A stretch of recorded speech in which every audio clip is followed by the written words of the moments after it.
Well, sadly Seth isn't here tonight, but he will be available by Skype. He'll be available by Skype. Get your questions ready. He'll be up there like the great and powerful Oz. And like Oz, he will humiliate you and grant none of your wishes. So, I stumbled that last one. So. Let's bring our cast up. My fellow executive producer, writer, director of the Orville. He's also one of the executive producers of Cosmos, co-creator of Salem, Threshold, logged more hours on starships than pretty much anybody, the Dark Prince of Science Fiction, Brandon Braga.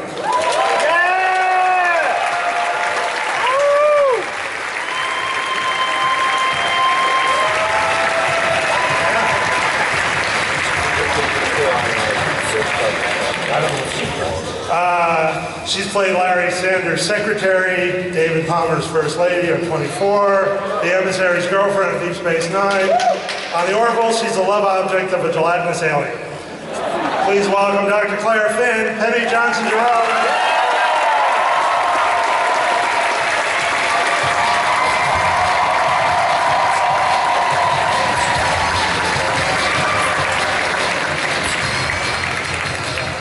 He's been in Crimson Tide, Band of Brothers, Party 5, ER, a million episodes of American Dad.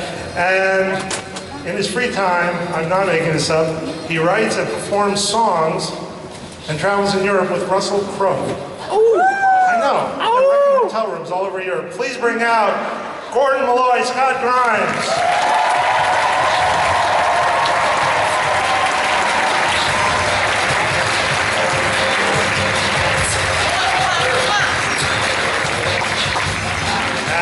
Before she was first officer of the Orville, she was on Friday Night Lights and Agents of S.H.I.E.L.D. She may have been Wonder Woman. And in John Wick, she got to live my fantasy of punching Keanu Reeves in the face. Here's Commander Kelly Grayson, lovely talented Adrianne Palicki.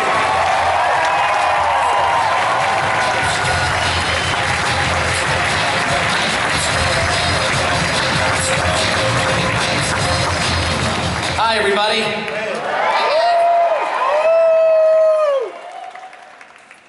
Adrianne, we're going to talk about some things that have nothing to do with Orville, but have to do with Comic-Con. You're scaring me. You have a comic book. You co-wrote a comic book. I did. My brother mainly wrote the comic book, for sure, called No Angel. He's here actually doing signings, so go get your comic. No Angel. It's a great book. Yes, thank you. What's it like writing it? You're probably the best looking person who's ever written a comic book.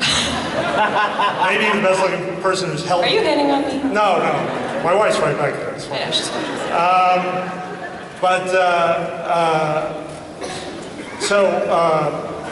What's wrong, David? You all right? I went up. I think he was hitting on her. I was hitting on her. She threw me. Hide behind that podium. Why don't you come out in front and let everybody see those jeans? Is that an iPhone in your pocket? Are you happy to see Grant? It's an iPhone. Scott, yeah. You just got back from Europe, touring with Russell Crowe. Tell us a little about Indoor Garden Party. What is that? Indoor Garden Party is a bunch of 50-year-old dudes standing up on stage singing. I swear to God. And we did a record, and why it's called Indoor Garden Party, I have no idea. But I'm not kidding. A bunch of guys just did a record, and we went and toured Europe. And we did a TV show. We woke up the next morning, and it was #1 on the UK charts. Woo! Thank you. How did that come? I mean, how did you end up writing songs with Russell Crowe?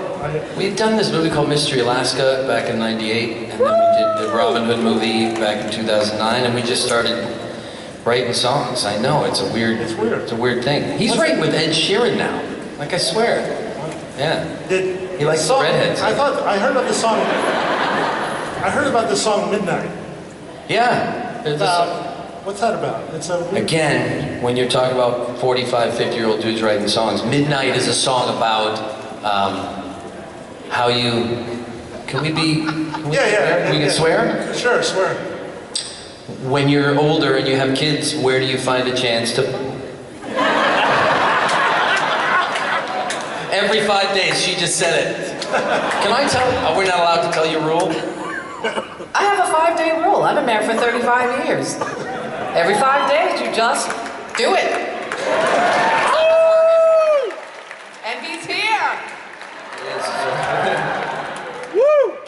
Looks like day number 4 right now.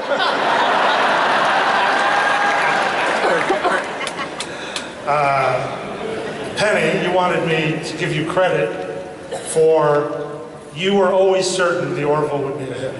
Absolutely. As we were doing the show, many of us were nervous, just out of a feeling of... You were just wrong. And we were wrong. And you were wrong. Why were we wrong? How did you know that the Orville would be the success it's become? Well, first of all, I think that I've been so blessed to be, every show that I've been in has been a success. And I think...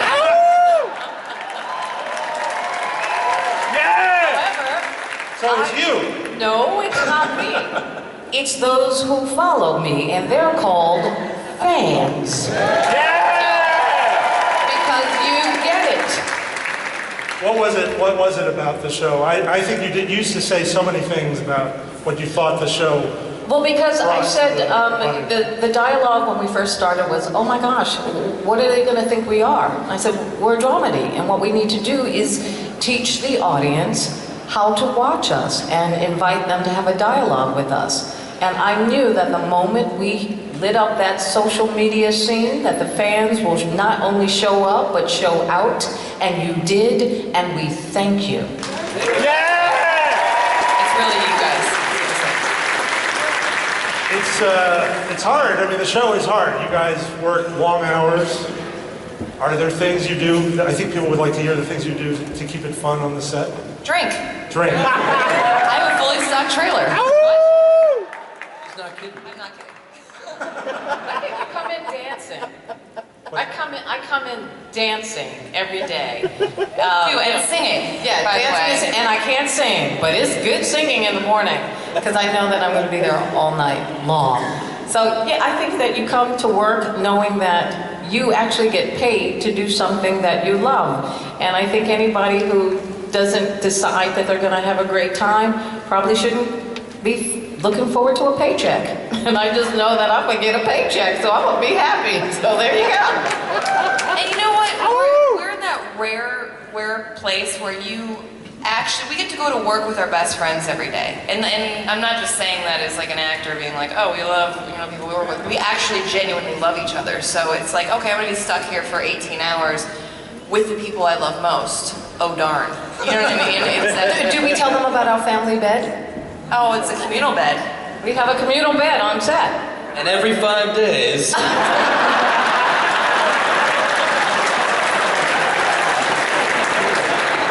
Tired, we just lay on the bed, and sometimes you'll find, somebody's head on your shoulder, and I just think that's a beautiful thing. I think we got something good going on here. We're giving them a real insider's view. Brandon, you've directed a few episodes. Brandon's actually directed 3 episodes of The Orville. What's it like? Well, what's it like? What's it like directing this show? You've had some experience directing before. It's a nightmare. There are a lot of moving parts. The big sets. Big egos. What? Just big effects. It's very intimidating. As I always say, it's really hard to screw up a great script. And I got lucky that I got a script that Seth wrote about a Mocklin baby and gender reassignment. It was mine to pick up. And turned out. Brandon, you find this more difficult than the other sci-fi things you've done, the Orville? Yeah, it's been the most challenging. It's just there's so much going on, and trying to make tonally was a real challenge. That was the episode where Bortus is watching Rudolph the Red-Nosed Reindeer and has the epiphany that the child should be allowed to be a female, and making sure that wasn't ridiculous, was somehow funny but poignant, was a challenge. Fortunately, Seth was there to make sure it happened right. But also the actors in that scene, I mean, Peter, Bortus, and then if you watch, Bortus is having this very kind of serious reaction, and Scott is behind him. Looks like he's about to cry. That's real though, I'm not kidding. I grew up with that movie. And the fact that I was sitting there watching it, every time I watch that movie, I cry. So I just went with it, right? And it added this legitimacy to this, what if you see it on the paper, as Brandon said, it had the risk of being ridiculous, but didn't. Right. Hold on.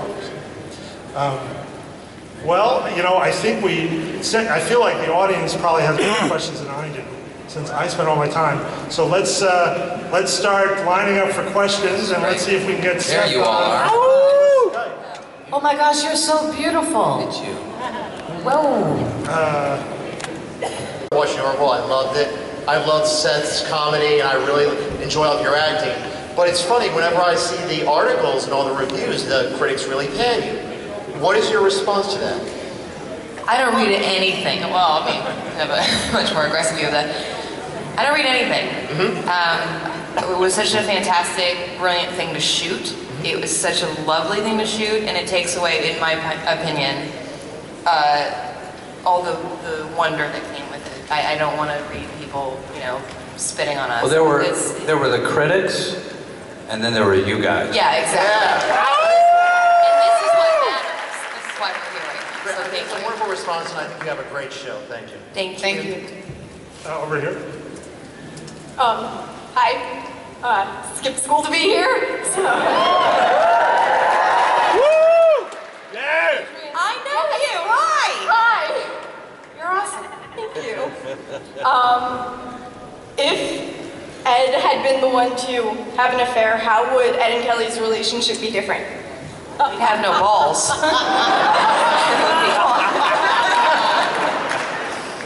But yeah. Cut off his balls? Yeah. Exactly what I'm saying. Good to know. That's a good question. Thank you. Hello. My question to you guys would be, do you think you guys will have a musical episode this season? Seth is brilliant with a lot of music he's created and done. Personally, I loved his Hooray for Boobs. Yes! And I was hoping we might get something like that from him out of this season. As long as they don't let me sing. Because I can't sing. Beautiful voice. I cannot sing. I can dance. I'll dance. I'll be the backup dancer. Okay. So I would love to do a musical. I mean, it would have to really be, obviously, I've sung a lot on American Dad, and Seth sings a lot. You actually sing in an episode coming up, but that's kind of a karaoke thing. I think that would be, we'd have to find a planet where everybody just sings. Good idea. I think it's probably around Right? season 7. I don't think you can do an episode Well, we where, could- where they just Dream. sing. It can't just be a each other. musical episode. It can't be music. It can't be Oklahoma on the ship. It's got to be. No. Or, that's a good idea, we should do like a do Oklahoma. performance of Let's not do Oklahoma. Oklahoma. No, you know what? Let's not do that. I think we could do that because I feel like singing when you're doing a performance is something one step from speaking.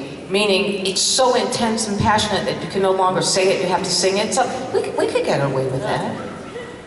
As long All as right, I well, can we'll sing. think about it. Thank you. Not this season, but Great to see you guys sing. You do get to see, actually, Adrianne sing. Yeah. What song do you sing, Adrianne? I'm not going to put you on the spot, but why don't you sing it? I'm not gonna. Any way you want it. Thanks, Scott. Thank you. Hi, how you doing? Seth ready? Thank you. I think Seth might be ready. This one. I see.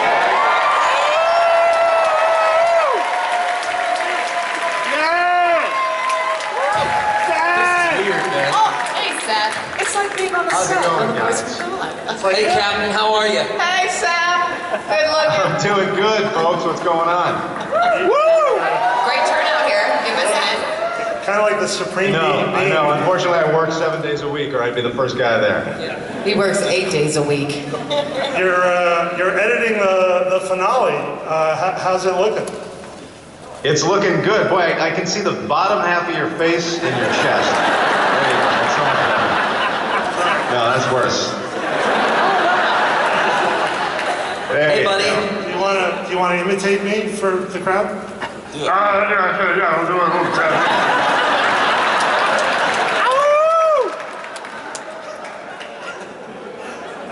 Anybody have a question for Seth? You over here? I have a question for everyone. Oh, okay. But it's more for the cast, so if someone has a specific question for Seth, maybe they should go first. No, go ahead. Go. No, it's all right. No, I'm sorry. Go ahead. Sure. Okay. I kind of intimidating here. It feels like God's watching over me or something. Okay, so basically, I mean, I've heard rumors. I mean, obviously, it's just nonsense, but it seems like like the Orville might sort of be parodying Star Trek a little bit here. It's total nonsense, obviously, but so my question is. We'll handle the jokes if you don't mind. Okay, sure. My question for the cast, and for Seth also, I guess, even though he's... Oh, you are acting, obviously, so for all of you. My question for the Actually, he's pretty good. My question for the cast, including Seth, Just made David's day. Is if you had to say that you took, for your characters, either now or in the future, if you had to say you might have drawn some inspiration from some science fiction character, whether it be from Star Trek or any other space or any sort of sci-fi show, who would it be and why? Yeah. Yeah, go ahead, Seth. God, who have we drawn from for the characters you're talking about, right? For each of your individual characters is what I mean. Yeah, I mean, for me the idea was to sort of, there's a consistency to the classic Starship Captain model that they're sort of paragons of virtue, and they're these models of nobility, and that was kind of what I was trying to steer away from, because I haven't yet seen the Starship Captain who's just kind of, not quite up to that level, who's kind of the mediocre, sort of mid-level accounting kind of guy. Yeah. So it wasn't really so much drawing from those elements. It was okay. What's the other side of that hasn't been done? Okay, thank you. Hi, Seth. You can't see me, but I'm waving. My mother and I have a list of people who we think can do no wrong and everything they touch is gold, and that's you. You're on the top of that list, and the Orville proves that. It's amazing. I love it. Well, that's what all my press says too. The thing I love most about it is the relationship that Kelly and Ed have. Because it's most of the time when you have people that are divorced on television, there's an animosity or there's some kind of mutual distaste for each other. And you guys kind of had that in the beginning, but it just seems like the relationship has blossomed into you've moved past it, you've got this beautiful friendship going on. So did you prep for that, or was it just kind of the intent all along, or just something that happened?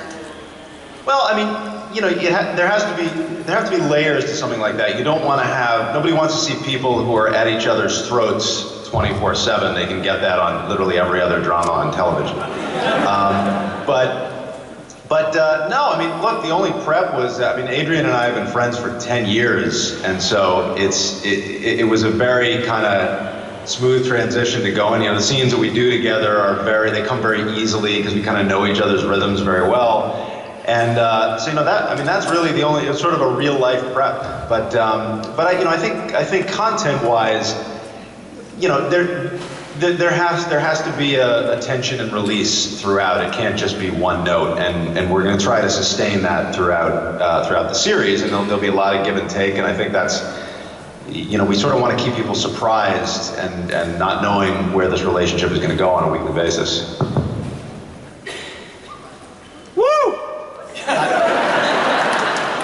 I first just want to say I really enjoyed the show. I'm thrilled we finally have something on TV that's like Star Trek.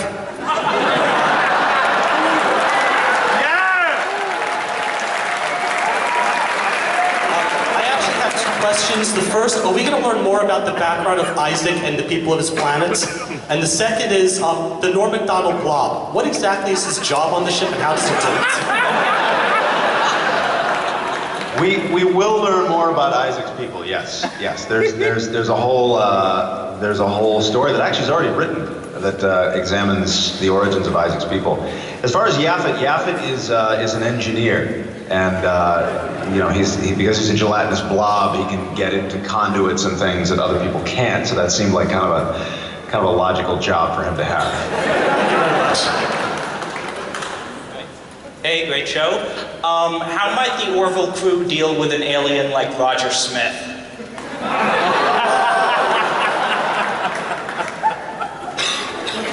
I'm sorry, I'm not getting paid to do this appearance.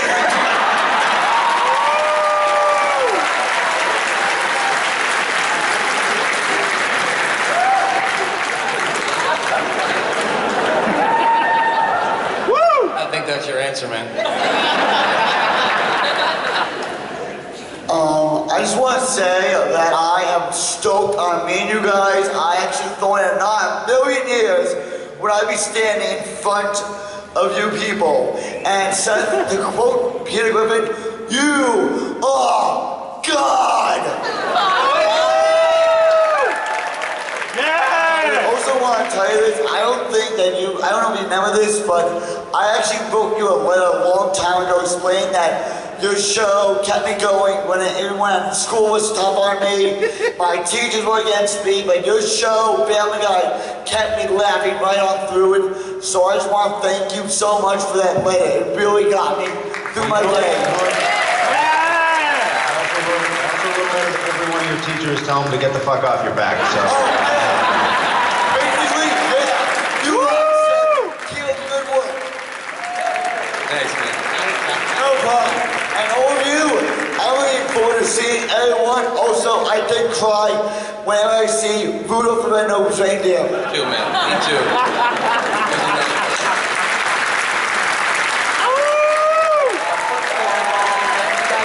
Amazing job since the beginning of the show, and specifically for the cast on panel and Seth, the episode where Borders had to deal with such a serious problem.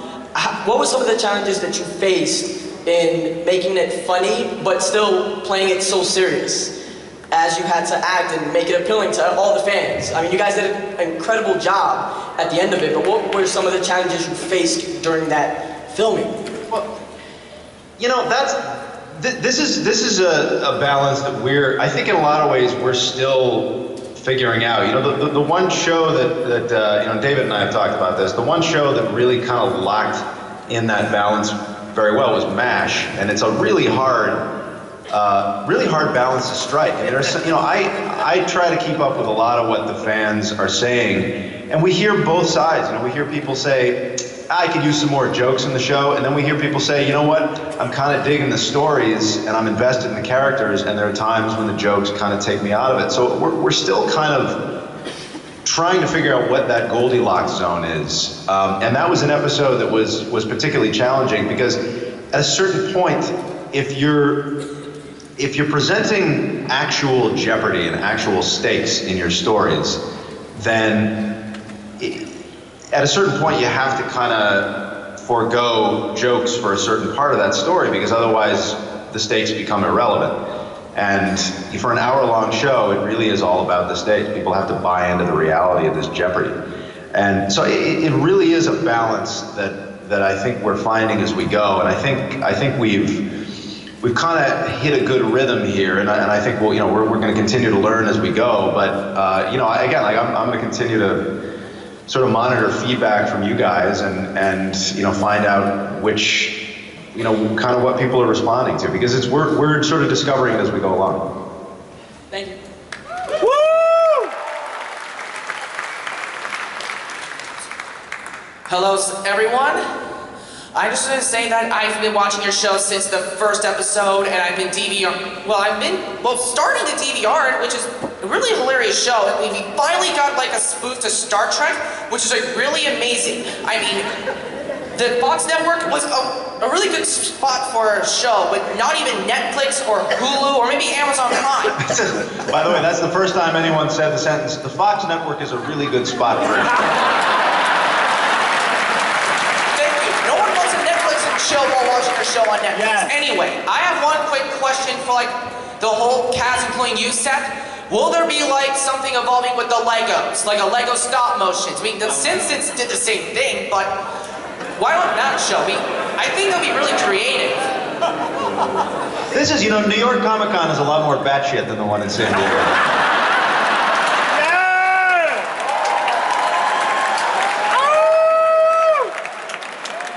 This is not the family it's not necessarily a bad thing.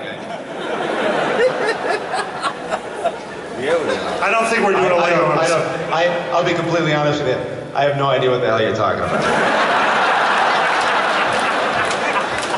My man.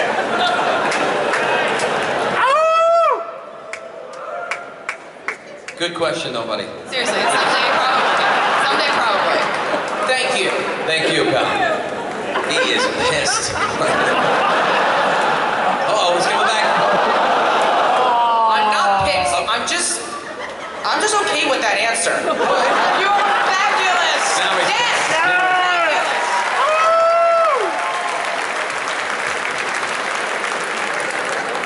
That was the best question tonight. Yeah, I have a question for Adrianne and a question for Seth. Adrianne, props for all your great work since Friday Night Lights On. Would you rather? Thank you. Would you rather be doing Orville or the 3rd or 4th season of a Wonder Woman TV series? The Orville, and I'm not just saying that because I'm on it. It took me years, actually. It took me a couple years to get over the whole, Wonder Woman debacle, if I'm being honest with you. But I find everything to be for a reason, and that reason is it brought me here, and I wouldn't be doing this show if that show had gone, and I'm very, very, very thankful to be doing this. So, that's true.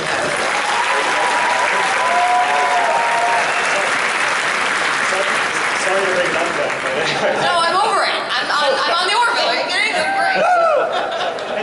Hey Seth, is every single co-star from A Million Ways to Die in the West going to show up in Orville? Yeah! I'm holding out for a man safety for the musical episode. Yeah, look, I have a lot of friends who are very generous with their time, let me put it that way. So yeah, listen, I'm not above that. Thank you. Hi, so first off, thank you guys for making this awesome show, and everyone keeps calling it Star Trek, but it really is its own show, and it's awesome. Thank you for that. So my question's for Adrianne. It's kind of a two-part question. One, what was it like going from something so serious like The Shield to something like this, where it's still, it's a dramedy, but it's still so much comedy? And two, you said you like drinks and you and Seth are divorced and going out with some friends later if you'd like to join. If I didn't have plans, trust, okay? It's weird because playing Bobby, it's weird that whole dynamic between her and Hunter is very similar to this dynamic. It's that divorced couple. She's kind of the straight man who has that funny quip to say to her kind of, no offense, Seth, dumber husband. And, it's like that fun dynamic. So, yes, it was a little bit more dramatic and a little bit more, intense facial expressions. But, other than that, it's a very similar character, I find. Awesome. Thank you. Thank you. Hi, I've been really loving the show. This is specifically for Adrianne. As we just said with Agents of S.H.I.E.L.D., we have missed you on Agents of S.H.I.E.L.D., but we'll eventually get to see Kelly just cut loose and kick ass. Well, she did have an awesome fight scene with Priya. Yeah. She kind of went at it, so let's figure out. Hopefully there will be more of that. You got to talk to that guy, because he is guy when it comes to the show. I love doing that stuff, so for me it's really fun, and I hope so. Thank you. I think the show has been so well made from the very beginning, right out of the gate, and I'm wondering, how big have you guys dreamt? How far ahead? How big is the world? That's this guy again. How big have you dreamt, Seth? I've been... you're like Jarrell up here.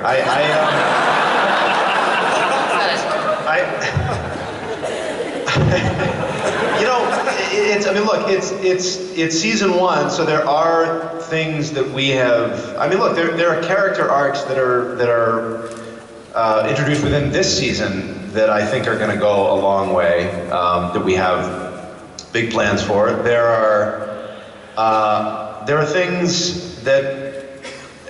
Again, I think next season, we're going to deal with Isaac a little bit, and we have a very clear idea of what we want him to be. So you don't want to shoehorn yourself into everything right off the bat, because as you go along and you produce a series, there are things that, in a way, like the series guides you. You know, the Brian and Stewie relationship on Family Guy, for example, was something that I never really planned when I created the show. It was a couple of the other writers on staff who kind of locked into it and said, hey, what about these guys together? So you do want to, you know, have a blueprint, but at the same time you want to leave yourself some room to, you know, if somebody does something really funny on set, like, you know, maybe two actors have a moment in an episode that's unexpected where they just kind of gel and they do something funny and you're like, hey, you know, maybe there's something between these two. And so those things kind of find you. So it's a balance between the blueprint and the you know, being open to spontaneity.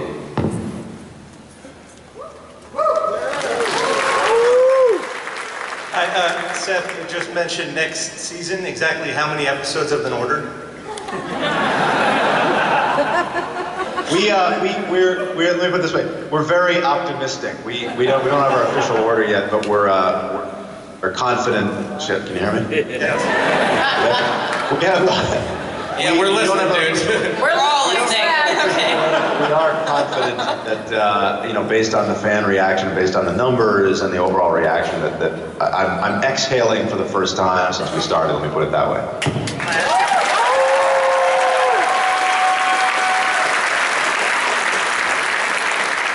Hey guys. Hi. I'm Jean. My name is Nugent. Yes, that is my first name. You guys are like a duo. I love this. Right, I know, right? It's great. Thank you guys for being here. Our question is for Seth and all the producers we have on stage. So Jean and myself have been working on getting our own animated series off the ground. It's called Ditmars. Seth, don't reach through and squish me, but we like to say it's as if Family Guy and the Golden Girls had a baby. So that's what we're going for. So we were wondering. You know, David Goodman wrote for the Golden Girls. You know, Seth is much more powerful than I am. You guys are so amazing and just with coming up with ideas and getting ideas off the ground. What advice do you have for pitching and just getting dreamers like us? I mean, I can only tell you what I did, and it's a hell of a lot easier to do now because of the technology. You know, the more you can make, the more of a presentational piece you can make to take in, the better off you are. It's always better to have something on film than it is just to have a script and an idea. So if you can find some sort of an animation program and do something, even if it's real rudimentary. You know, the Family Guy pilot, when I did it, it was very simple, very rudimentary, but it was enough to get the point across so that they could see something instead of just having to imagine it, and that goes a long way. You know, as far as how you get in the door, I mean, again, I made my film and I just sent it out to as many places as I could and hoped that, you know, it got the right eyeballs and Cartoon Network got a hold of it, and so that's pretty much the best advice I can give you. Thank you so much. We hope to.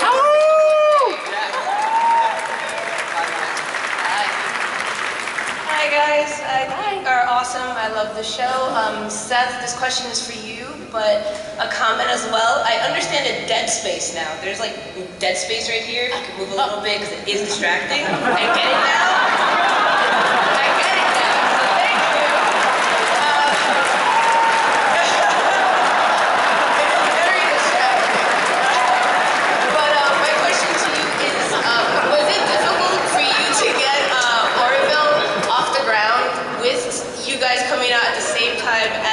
Star Trek, was it difficult to pitch this show?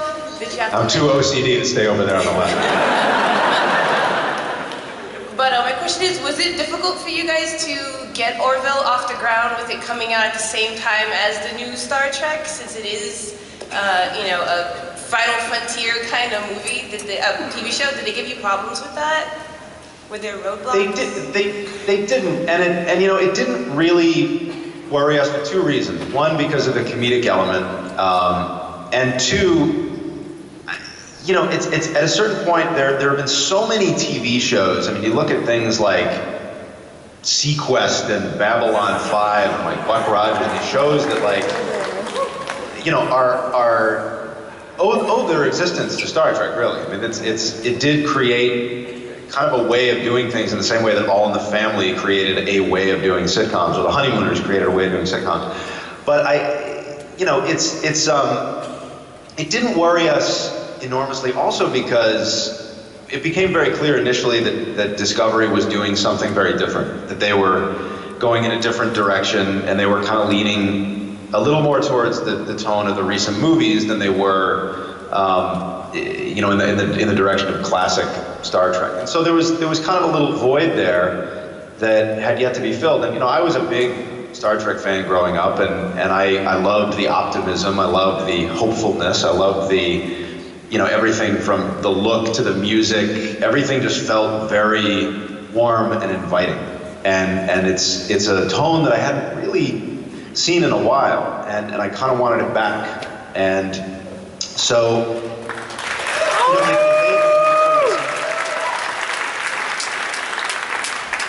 if they had been moving in the same direction, it would have been a little dicier, but they chose to do something different, and so there was a nice little space there that was left to be occupied, and so we weren't worried about treading the same ground as them. There's also a little story I like to tell of talking to Seth in March of a year ago, March, and he's telling me, I'm thinking about this script, and it's sort of what would become the Orville, and I said, that sounds great. And then it's April, he calls, I wrote that script, and Fox picked it up for 13 episodes. So there wasn't a lot of hesitation from the company at all, and they've really backed the show, and that script that we read back then is that pilot that you saw, which is also testimony to the vision that Seth had, but also the support and the creative team that created this thing. Well, thank you. The show is refreshing, and I enjoy it very much. You guys are amazing. Thank you. Thank you. All right, so first of all, thank you, everybody. You're awesome. But my question's directed to Seth. So I'm sorry. I know everyone's like... You guys want to take a break? So my sister and I are here, and we're both from Kent, Connecticut. And so this is really this opportunity that I've been waiting for my whole life to ask you some questions about being from Kent, Connecticut. So we both grew up going to the same elementary school that you went to and had probably the same teachers that you did. We would see your illustrations on the walls, and it was always like this mythical Seth McFarlane. And so, then we were old enough, and then Family Guy came out, and we were like, oh, this guy. So, my question to you is there any character from any of your work or joke in particular that you can reference that is specific to Kent, or an experience in Kent, or maybe a teacher we grew up with? Well, not, character-wise, not specifically. I mean, I assume Al Koffel is still there. Yeah, he is. My mom works with him. Yeah, I mean, if I had to point to, one particular guy who was, he was the art teacher at my school, at our school, and he was unbelievably supportive from day one, and I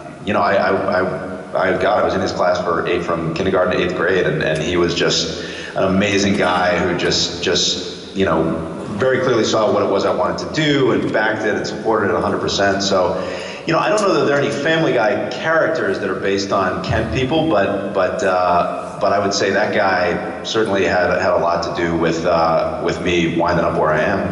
That's awesome. Also, I had the same art teacher as Seth McFarlane. We're clearly in very different places, but congratulations to you on all your success.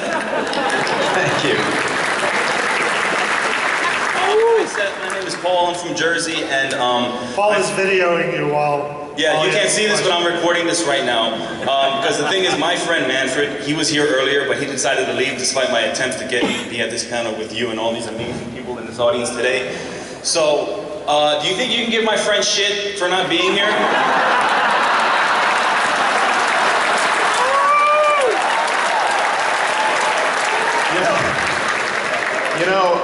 If my name was fucking Manfred, I wouldn't leave the house either.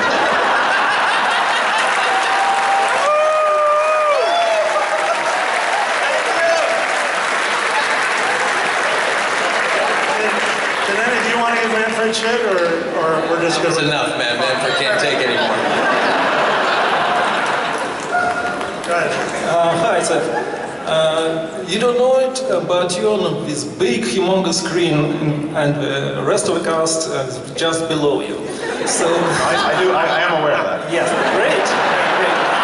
I have a request. Can you move your hands just like you want to grab something from a table? Hold on, I gotta do something real quick. Yeah. It will be great.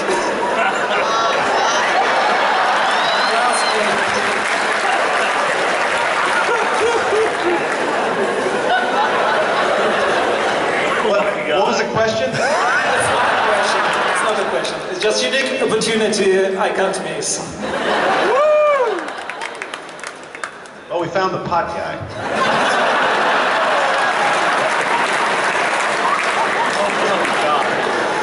Oh dear.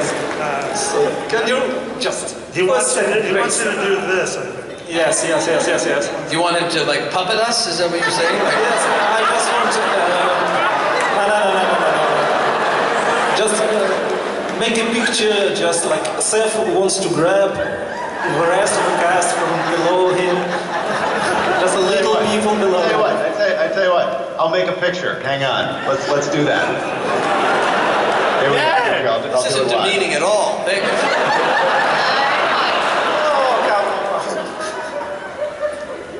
Wait, what is it? Okay, good, Seth. Oh.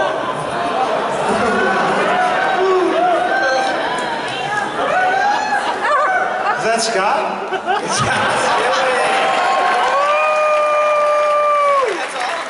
Thank you.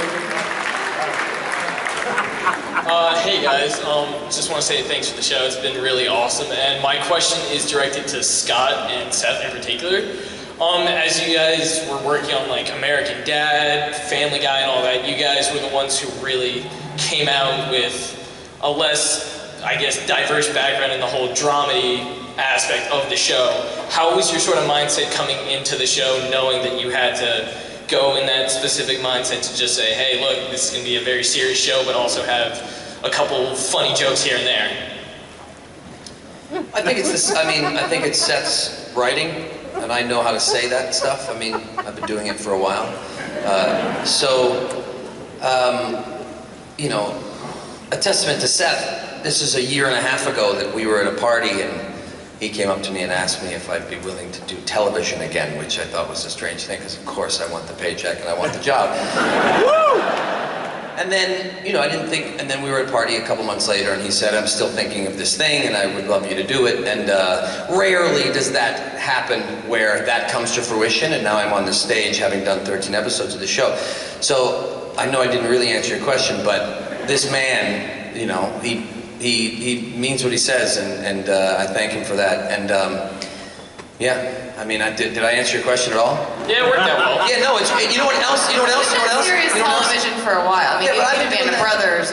It's really cool to, in front of a camera, do the same comedy that I have been able to do in as a voice for years. Yeah. That's cool, because it's really, it's the same kind of speak, because it's from his mind. So that's a great thing that I get that opportunity to do that. Seth, you have anything to say about that? Woo!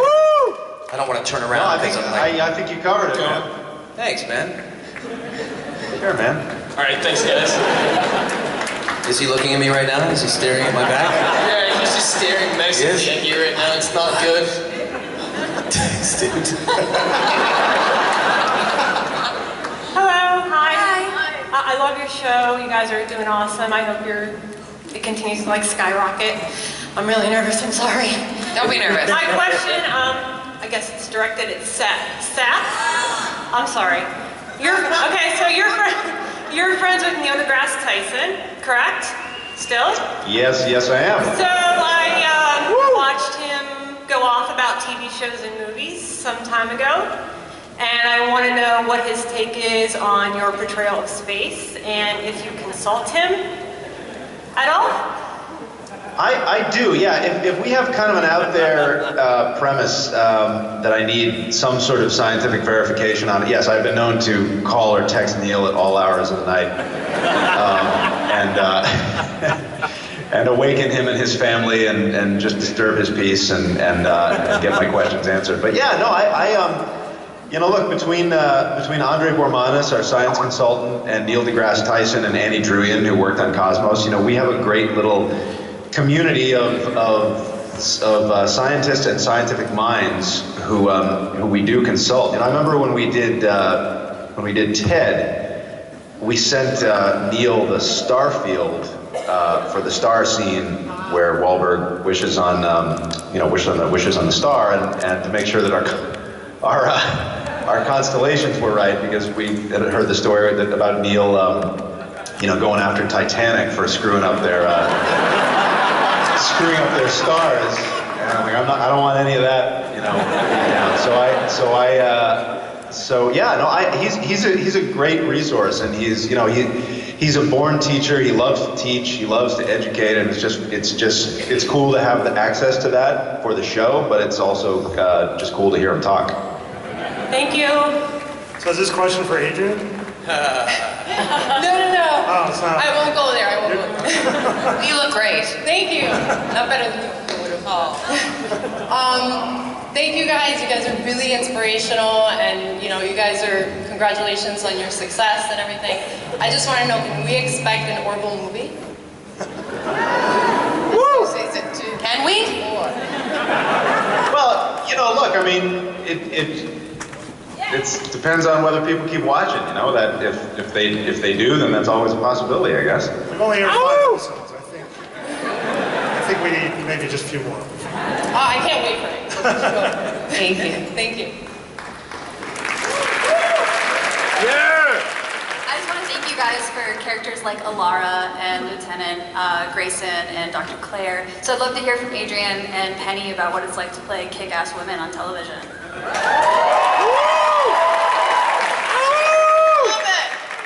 I love it so much. I love pulling a gun out of the side of my pocket. I have to say, I watched Adrianne. I watched her take that gun and do that little sexy stance, and when she was like, "You're not gonna shoot at my man," and then she shot the krill, and I said, "Okay, all right, that's how you do it." Because I haven't had to eat that. We all kind of watch Adrianne, and then we're like, okay, we'll just do that. Yeah, we'll just do what Adrianne I had a does. little bit of experience with these characters. However, it is a testament to the writers of the show that not only Kelly Grayson, but Claire Finn and Alara Katana, all very strong women. All the women on the show are strong. Sometimes stronger than the men, which I appreciate. I really appreciate that. Why are you looking at me, dude? You're not a woman. Thank you. Thank you.